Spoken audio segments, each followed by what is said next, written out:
Hi everybody, it's Gail. Happy New Year. I am filming this on New Year's Day, so happy first day of 2022. And I'm not sure when this will pop up on YouTube, but right now it's Saturday and it's New Year's Day. I have a journal flip through. Actually, it's a folio journal. And yeah, so let's get started.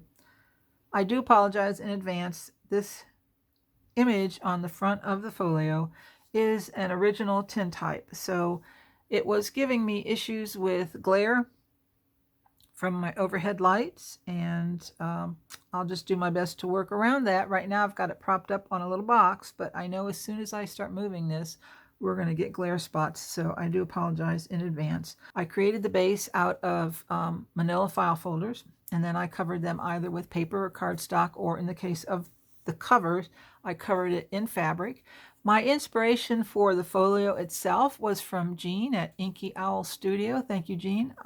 We don't know one another, but you inspired me enough that I wanted to make one of these myself. I was looking for simple, straightforward instructions. I've never done a folio before. I didn't want to get overly complicated with too many flips and flaps and folds and what have yous. So Jean did a really nice folio. Her instructions were great, and so if you get a chance, stop by her little corner of YouTube and check it out if you're interested in creating a folio. Now, this cover I printed on fabric myself. I took two images, combined them together to get this look. I did do some slow stitching around the edge of the cover before I adhered it to the manila file folder. And I'm hoping not to get a glare. Oops, there we go. I just have to cock it a little bit. But you can see, I love these two ladies, their clothing and their hats. So, like I said, it's an original tintype. I did use some rusted metal corners on the corner of the tintype.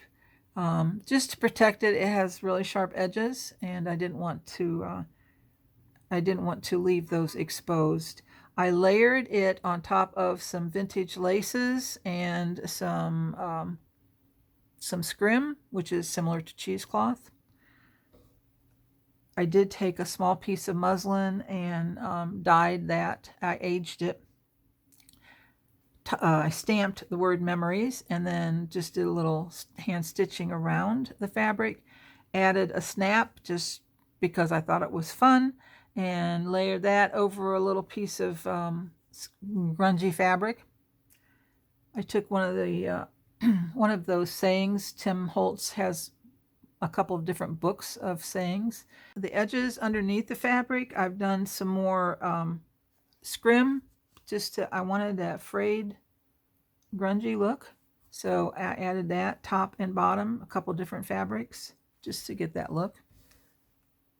So just to give you an idea, here's the side. I've got a sari silk tie. It's permanently attached to the covers. And then on the back, you can see the stitching, I think, better because the fabric's lighter.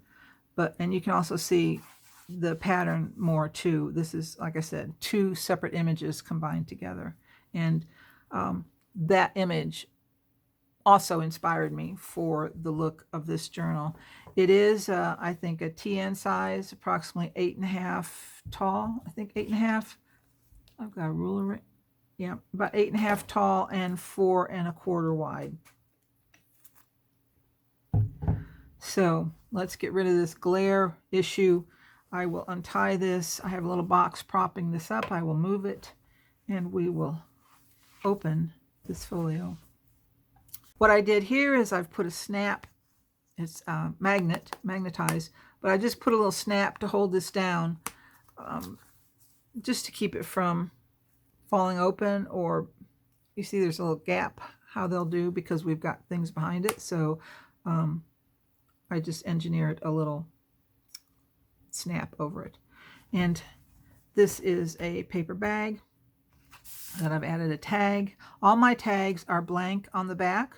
in some form or fashion. This one is just a little grid.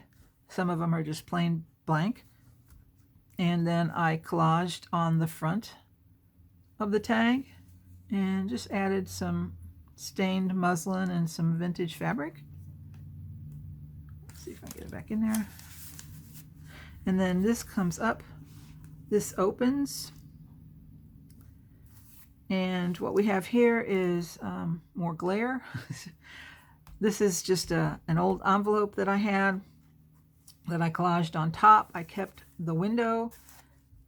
I took a vintage envelope that I had and printed that and then glued it onto the back of, or glued it to some craft colored cardstock. And then let's see if I can, you can see the image through the window.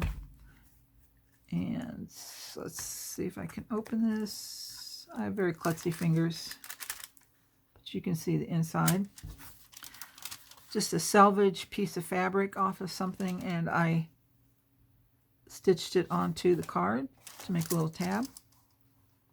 Stuck that in.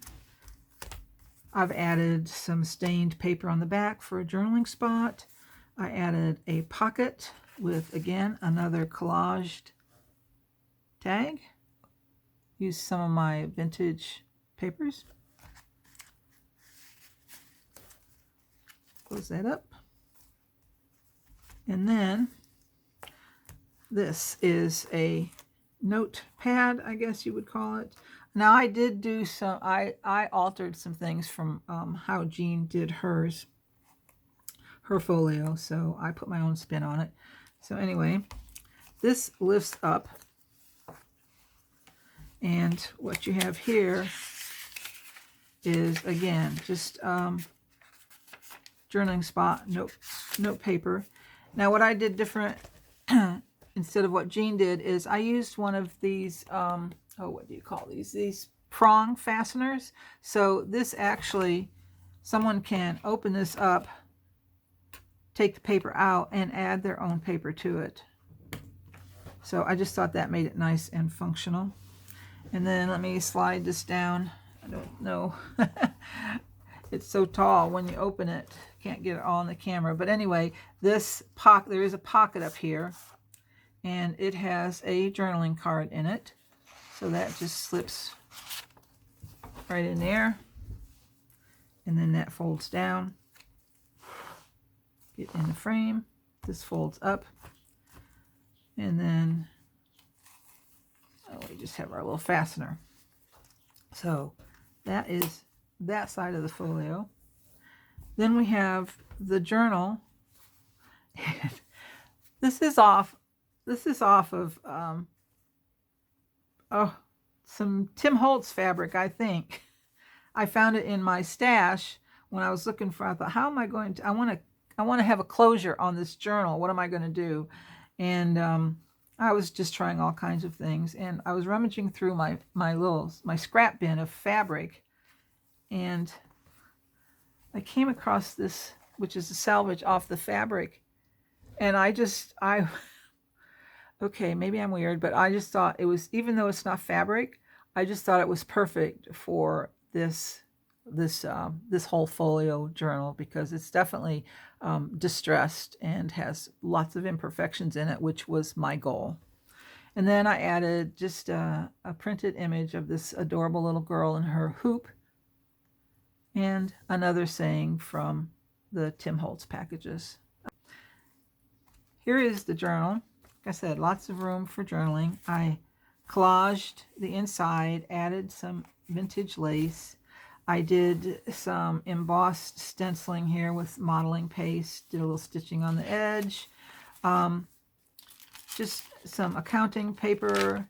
This was, again, this pattern, this floral pattern, I printed it on tissue paper and added some washi tape along the fold edge to strengthen it for when I bound it into a journal. Lots of just stained papers, a lot of blank papers that I've added in here. So whoever receives this can do lots of journaling and can do their own decorating if they wish. There are a few pockets in here. I've added some little tags that I've just collaged, simple collages, and again, blank on the back, collaged on the pocket, added some lace to the edge of the page, and more stained paper. The age tape that you see in places throughout the journal is just that faux age tape. I finally got around to trying some. It was easy peasy, and I love the look for this grunginess of this journal. So you'll see that in different places, like here. And then a little pocket here, more of the tissue paper, different design, more washi tape on the edge. And again, I'm just going to kind of flip through. A lot of these don't need any explanation because most of the pages are blank. Just some scrim sewn on. Cardstock, paper, paper, paper, paper. This is the center of the journal. Now, this journal, it's got a three ring. It's got a 3-hole binding stitch on it, and it does come out, just like a TN. So let me stick this back in there. And I know that I don't have this under there, the tie, so I'll have to fix that later. More paper, paper, paper. Some of that printed fabric I had left over. And I just scrunched it up and actually glued it on the edge of the paper. This page was folded over. I liked the look, so I just did a little hand sewing there on the corner. And those stitches were just, I did whatever my hand followed the needle. So it's nothing in particular. It's just wherever I put the needle, that became a stitch. More of the tissue paper. Another pocket. Over here we have a fabric pocket with another tag, blank on the back, some lined paper. This is a little tuck spot up there, some nice little embroidered fabric that I had left over from another project.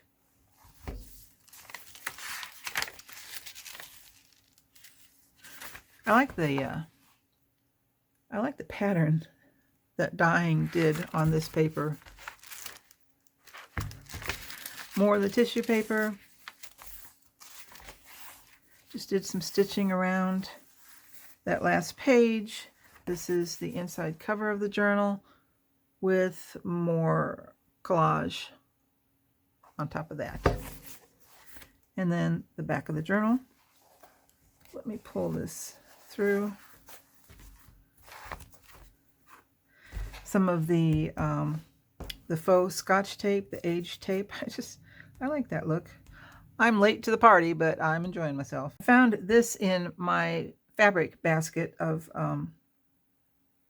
scraps and remnants, and it's off of an old denim shirt, and it's off the sleeve. So I just liked the look with the buttonhole and the stitching around it and the grunginess of it. In fact, I even grunged it up a little bit more and adhered it, and wasn't thinking when I did that the buttonhole is actually, it's 2 layers of fabric. So of course the buttonhole is stitched all the way through both pieces of fabric. So of course when I glued it down, it also glued the front of the package. It glued the front of the pocket. So when I went to try and insert a tag, you see it stops right there. But what I discovered was on either side of the buttonhole, it's still open. So I thought, well, that'd be a great place to put a pencil or a pen, whatever you wanted. And then this one, it would depend on, I guess, how, I'm reaching for something thinner. This goes all the way down, but you can see the difference. One's thinner, one's thicker. So anyway, I thought that was just a nice little feature there. So I left it. I didn't worry about fixing it. This flips open and we're back to the glare. Let me cover that up. Over here we have 2 pockets, just to give you a good look at them. We've got a pocket here with the tab. And then this is just a journal card that I made with a little tag on it. And then an image of an old envelope. And this is a laminated pressed flower with a little collaging going on behind it.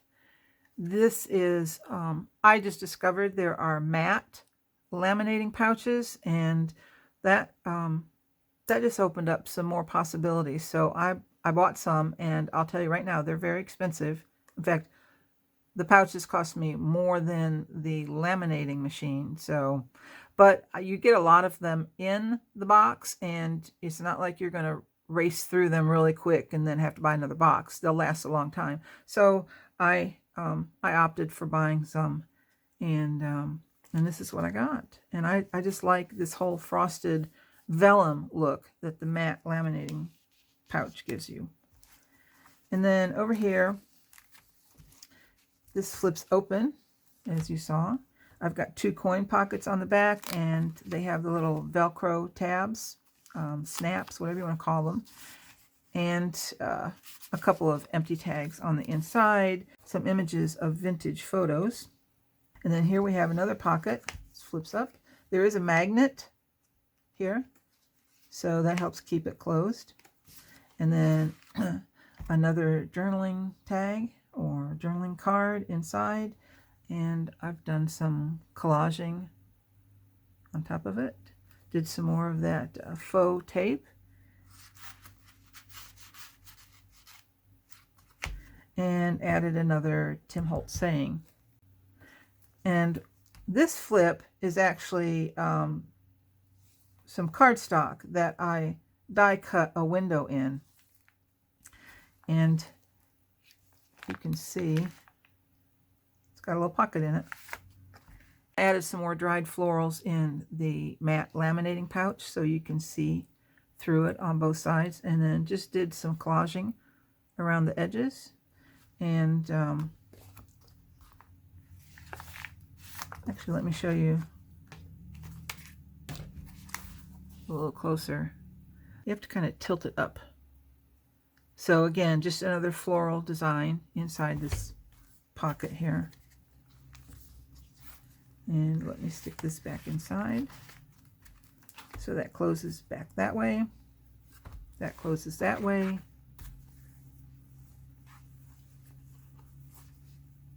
I will tie that up later. And then that closes. And we have our tie here. And that is my Grungy Floral Folio journal. I had a lot of fun with this. It's not difficult, but there are a lot of parts and pieces to it. And those were time consuming is what I found on this piece. But, you know, what journal is not time consuming? Anyway, thanks for stopping by. I appreciate every one of you that does. And again, Happy New Year. I hope that we all move into 2022 with a great year ahead of us. I hope there's more kindness in everybody's world. I hope there's more understanding in everybody's world. I hope that we all just have a wonderful year, just to make up for the past couple years that we've been experiencing. So hang in there, guys. It's 2022. We're going to go into it with a positive attitude. Wherever you're at and whatever you're doing, keep creating, and I'll see you soon.